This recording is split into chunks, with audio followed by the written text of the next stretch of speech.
Okay, so magandang umaga, magandang tanghali, magandang hapon, magandang gabi sa inyo pong lahat. It's me again, Angel Whisper 11, ang inyong pong lingkod. Magbibigay po ng mensahe sa inyo mula po kay God, sa Ascended Masters, Divine, Holy Spirit, Angels, Archangels, Universe, Spirit Guides, and Elementals.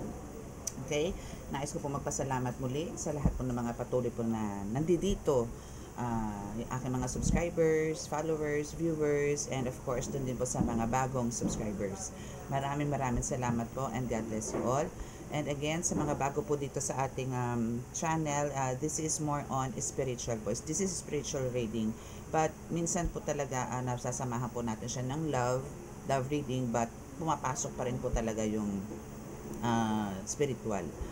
And ito is para sa mga nasa spiritual awakening, yung mga tipong may mga nararamdaman na kakaiba sa kanila, na hindi po mai-share sa iba. Kasi nga po yung mga ganito pong nangyayari po sa buhay natin is meron pong hindi nakakaintindi at meron naman pong naiintindihan pero parang andun yung mga doubts, mga ganon. So this is for you para magkaroon ka ng kaliwanagan and magkaroon ka ng mga kasagutan din po sa mga katanungan ninyo. Okay? So now is magko-quick reading lang po ako ngayon. At time po ngayon is 4:40 kasi po mga 6 before 5:30 kailangan po nasa altar na po ako at mag-pray na po ako. So now is pagbigyan niyo po muna ako sa konting oras na ibibigay ko po sa inyo for this reading. Pero hindi ko po muna ipapasok dito yung vision ko kaninang madaling araw. So ito is kung ano po yung maibibigay na parang kaliwanagan po sa inyo ng ating mga cards, ng ating Holy Spirits. Yun po muna ang ating i-claim. Okay? So, let's see.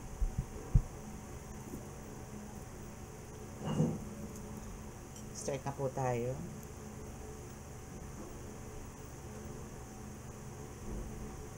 Panginoong Hesukristo Ama, Panginoong Diyos Masalangit, Mahal na Birheng Maria, Mahal na Santo Niño, pakibasbasan po ng inyong napakalalakas sa kapangyarihan, banal na dugo, banal na ngal, banal na espiritu, ang mga cards na ito, para po ako ay makapagbigay po ng kaliwanagan, mensahe po sa aking mga tagapanood. Naway kami po inyong bigyan ng lagi po ng kaligtasan, ilayo po sa anumang kapahamakan, disgrasya sa kuna, at anong po klase ng karamdaman na tukso, at bigyan po ng lakas ng pangangatawan at magandang kalusugan. Naway lagi niyo po kami samahan sa lahat po ng aming mga lakarin, gawain dito po sa mundo ito. Maraming salamat po. Amen.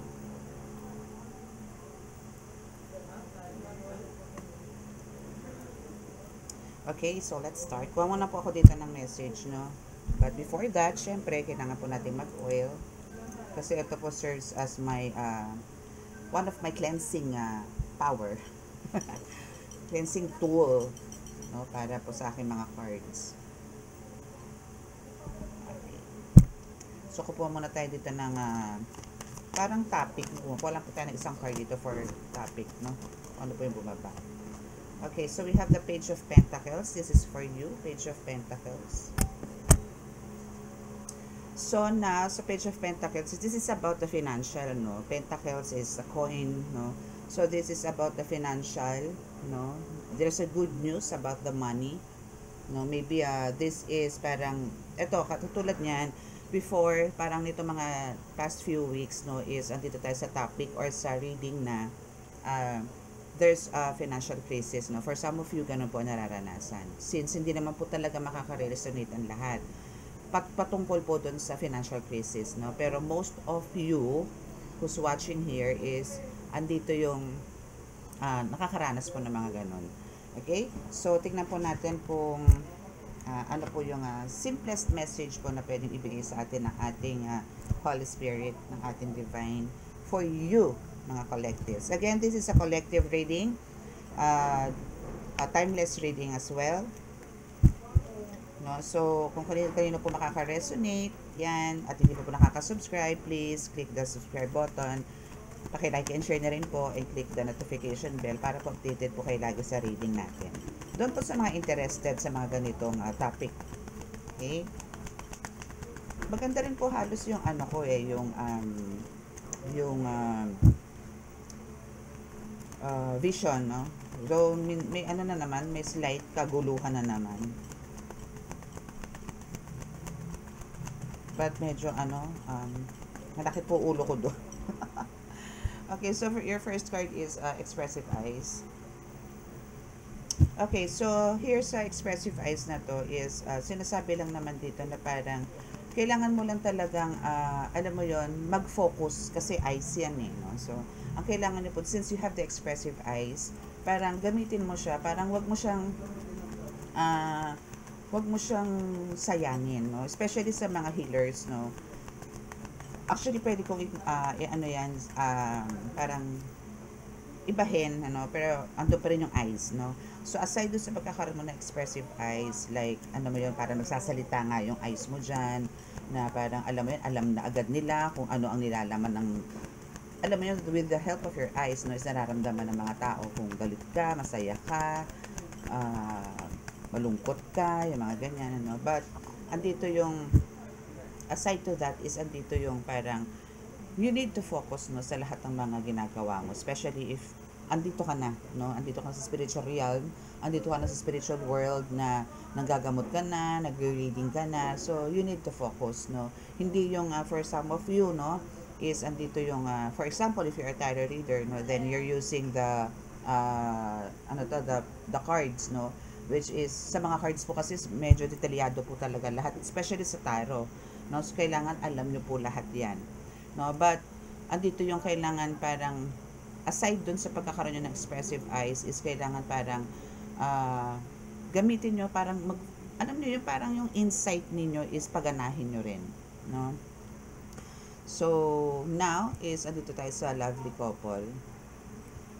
So dito sa lovely couple naman is kumbaga aside dyan sa page of pentacles na yan, na nagkakaroon ng growth or nagkakaroon ng financial, magkakaroon talaga kayo ng financial opportunity or parang unexpected income, or andito yung mga full of surprises kayo when it comes to financial, no. Talagang magbo-boom kayo ngayon, especially month of September, month of Burr months, okay? So, andito ngayon yung lots of celebrations and darating. So, talagang ito yung magbibigay sa'yo ng kasi it's a victory na for you, na napagtagumpayan mo lahat ng pagsubok this past few weeks or months, no, na nag-struggle ka, na talagang iniisip mo siguro for some of you is parang hindi ka na makakabangon, yung mga tipong ganun. But ito na nga, good news, no, is andito yung may celebration ka naman. So just wait for it, no, huwag kayong atat, okay? Kailangan ano yan, ano ba to, antayin po natin, no? And again, yan namang mga ganyan is makontento po tayo sa ibibigay ni God. Kung ano po yung ilatag, kung ano po yung ibigay, appreciate it, okay? Huwag po kayong yung bang mag-expect ng too much, no, from God. Iba po kasi magbigay si God. Sinabi ko na rin po yan sa inyo before na unti-unti po yan. Unti-unti, pero panghabang buhay naman po yan, okay? And minsan po nagbibigay siya ng bonus, kaya nako, wag kayo. Okay, so since andito po yung celebration and now this is the enjoy life, then eto na eh. Alam mo yun, yung ang gusto kasi talaga ni God, sinabi ko na rin yan before, no, sa mga readings, na talagang eto naman talaga ang plano sa ni God, na to enjoy everything in your life. Lahat. No, but then there's somebody, no, na talagang keep on attacking you spiritually, na talaga namang nuknukan ng inggit sa'yo. No, but the thing here is, gusto ka na palagpakin to the point na binigyan ka na ng death spell, but still nandyan ka. Kasi you're the chosen, di ba? So, now is, andito yung ginawan ka na naman niya. Alam mo nga, sinasabog sa inyo, repeated cycle, no? So, andito yung hindi niya napagtagumpayan, and now, na gitla na naman si God and other, yung mga guides mo pa. So, yun. Binigyan na siya ng, ano na nga, ng last chance, no? So, kung hindi siya titino, hindi siya magbabalik sa loob sa Panginoong Diyos Ama, then, problema na yun, okay? Pero, andito na talaga yung last warning na binigay sa kanya ni God, and for sure is, this is really parang unforgettable sa kanya, to the point na nandun na yung marirealize na mali talaga yung mga pinagagawa niya sa'yo. Okay? Enjoy life. Kasi nga, itong taong to is power hungry, no? Kasi nga, kumbaga, andito yung bakit na ginawa nga yung ganyan sa yung pag-aatake sa'yo, no? Dahil talaga gusto niya, kung ano yung meron ka, especially sa kakayanan na binigay sa'yo ni God, is papunta sa kanya. Ganun ang gusto niyang mangyari. At syempre, ano ka nga eh, kumbaga, nakaplano naman kasi lahat yan. Though talagang at first, binigyan siya ni God ng gandang kakayanan kasi at first, ang alam niya, alam mo yon na dahil api siya that time, ganun ang tingin niya. So, binigyan siya, pinakinggan siya, but andun yung, yes, nagkaroon ng confusion. Na-confuse, no? Na-confuse si person mo, yung somebody na talagang keep on attacking you, na parang, nung nakaramdam siya ng parang nag-iisa na lang siya, nagkaroon siya ng sadness, no? Nakaramdam na siya ng ganun, jealousy, envy, mga ganyan. So, andito na pumasok yung devil spirit, no? Yung mga demons, no? Yung mga demonic entities, ito na isa papunta na napapunta sa kanya. Hanggang sa naging group na sila, yung demonic entities na yun. Hanggang sa nilamon na siya ng ganun. So, out of confusion, parang from light, naging dark siya, no? Dala ng inggit. Mahina ang faith niya pagdating kay God. Parang iba yung focus niya, maybe material, no, yung mga ganon. Kung paano lalago ang pera niya, mga ganon. And na-realize niya, nalaman niya na ikaw is biniyayaan din. So, nanakawin ko. Parang ganon. Ganon kagad yung nasa isip niya. Hindi ako papayag nun. Kailangan ko ditong ganito, ganyan, ganyan. Kailangan kong gumawa ng paraan. Then, din na nga. Ginawang ka na ng ritual, ginawang ka na ng spell work, katakot-takot, candle magic, mga ganun. Lovely couple, kailangan talaga ng balance, no? So, sa about naman sa relationship ninyo, ang kailangan nyo po talaga dito is yung spend time, no? Yung babe time nga, kailangan nyo yan, okay? Huwag kayong masyadong kampante na porque na ibibigay nyo kunwari yung ganitong time sa kanya, no? Para sa inyo, enough na yun, no? Kung mas maganda, mabibigyan pa ng mas time, no? Effort, no? Bigay nyo po. Kaysa po sa huli tayo magsisi. And again, no? For some of you, andito yung talagang, binabanatan din kayo ng mga spell works pagdating sa relationship, diba? So, mas madaling kapitan po yung mga ganyan. Okay? So, we have the underestimate. So, we have the celebration and underestimate. Okay, for some of you, yung mga, mga nakapaligid sa tao sa inyo is talagang andito yung, iba yung mga iniisip, no? Mga, puro negative, no? Ina-underestimate ka na parang alam mo yun, bakit iba na ngayon, bakit dati ganito siya, ganito, ganyan, ngayon iba na, siguro ganito na, yung mga tipong ganon. Alam mo yun, hindi ka naman dapat pag-usapan pero pinag-uusapan ka, no? Na kahit na nakakulong ka na lang sa bahay, hindi ka na naglalabas, mga tipong focus ka na lang sa family mo or maybe dyan sa mission mo, no? But still, no? May nangingialam. Okay, so we have under the enjoy life card, no, is we have the demonic entity. So, ito is, kailangan mo talaga tong, ito mga demons na to, no? Itong mga pisting, demonic entities na to is kayang-kaya mo naman itong lusawin, no? In Jesus name, kayang-kaya mong lusawin yan, no? So just trust, no? And always have strong faith na kayang-kaya mong tirisin ng mga ito. Okay? Yon. Kasi huwag kayong magpapakita ng ang tawag doon, duwag. Okay? Huwag po tayo magpapakita ng pagkatuwag. Pagdating sa mga yan, kailangan mas matapang ka dyan. No? Huwag kayong papadarag dyan. Iisipin nyo lagi talaga, no? Ang pinakamakapangyarihan po sa lahat is si God lang. Wala na pong iba. Okay? Let go, let God. Yung power hungry na tao na yan na gumagawa sa iyo na napaka-selfish. Let go, let God nyo po yan. Okay? And forgive them. Okay? Just let go, let God. Everything in this world, no? Lahat po ng mga pagkakasala, lahat ng mga pagkakamali ng iba, even ikaw na mismo, no, collective is, kailangan mo rin syempre to forgive yourself. Always forgive first, ask forgiveness muna, no, always ask forgiveness muna before anything else, no, dito sa atin. Okay, so now here is let's assume we have the spiritual gift unlocked.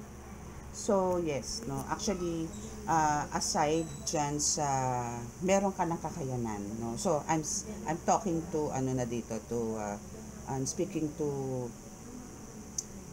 healers, no, mga spiritual healers dito. So, God give you another spiritual gift, no, na magagamit mo dyan sa panggagamot mo to make, parang alam mo yun, mas mapadali ang lahat. Okay? So, now is we have the God's plan. So, that is, okay, so this is a God's plan na maging maayos ang lahat sa buhay mo, especially sa relationship na talagang isa siguro sa sa couple na isa sa pinakamataas mo, pinakamalaking problema mo sa ngayon. O maybe yung nagbibigay sa iyo ng negative energies. Okay? So let's see, 1, 2, 3. So let's ano na lang, 3 cards more for this reading. Okay, so may pasyente po kasi ako. May dumating akong walk-in, so wait lang po. Tapusin lang po natin dito to. And now, celebration and underestimate. Now we have demonic entities spying on you. Okay, so still, no, parang yung, alam mo yon, yung pagkakaroon mo, hindi ko lang din naman maintindihan na kung bakit etong mga ito, no, kahit na alam nilang that's, lahat ng meron ka ngayon is lahat, no, galing kay God, but still, andito yung they keep on attacking you. They keep on, alam mo yon, ni-stock ka pa rin nila, no. Actually, yung mga evil eye na yan, I saw them sa ano ko, sa vision ko, no. Talagang nag-sneak sila, no, kung ano yung mga ginagawa mo, even may visions, mga ganyan, ano, alam nila eh. And they try to block it, no. Pero again, hindi naman sila mananalo. Kasi may mga words of God akong binibitawan every time na nakapasok na ako sa, sa vision, ano. Now we have the hot and cold, yes. So, itong mga demonic entities na to is, nako, wala na tong mga ito. Mga, ano na to, kumbaga, dito yung minsan, talaga nagdadalawang isip na rin kung susundin ka ba nila yung boss nila na atakihin ka, na panoorin ka, na bigyan ka ng ganito, or makinig pa sa'yo, ganun. Okay? So, now we have the magnet for the last card. So, dito po sa last card is sinasabi na, kumbaga, talagang you attracted so many people, no? And ito yung ayaw nila ito yung ayaw din ng taong to na ikaw ikinagigiliwan ng ibang tao. Na talagang ikaw is friendly, marami nagmamahal sa'yo, marami nakikinig sa'yo, marami naaaliw sa'yo. Yan yung ayaw niya. That's why andito yung keep on attacking tong taong to. Okay? So now is, ang ano nyo lang po talaga dito, lagi nyo lang din po talagang gagawin is yung magkaroon kayo ng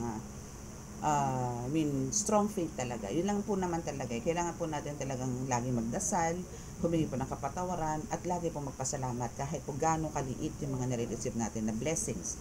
Kasi still, that's from God.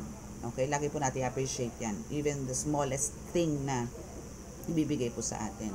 Actually, itong life po natin, pagising po natin is talagang biggest blessing na binibigay po ni God. Okay? So, sa mga naka-resonate po nitong ating short message, no, reading, no, is at naka-resonate naman po kayo, paki-click na lang po ang subscribe button and paki-click po ang like and share and click the notification bell para po updated po kayo lagi sa ating reading. Okay, so dito na po tayo sa healing. Maingay na po ang aking mga pasyente. Wait lang po, pasensya na po kayo kung medyo maririnig niyo po sila.